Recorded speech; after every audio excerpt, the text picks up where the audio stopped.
How many rooms are there in your house? There are 6 rooms, a living room, 2 bedrooms, a bathroom and a kitchen.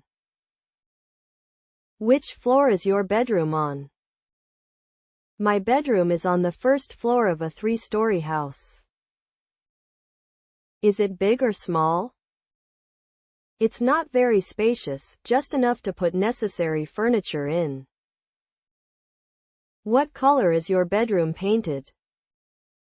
It's painted pink, my favorite color. Do you love your room? Why? I love it very much because it is my private space whenever I go home. What furniture does your bedroom contain? It contains a bed, a desk, and a clothing closet. What do you do in it? Well, I spend most of my free time there reading books and sleeping.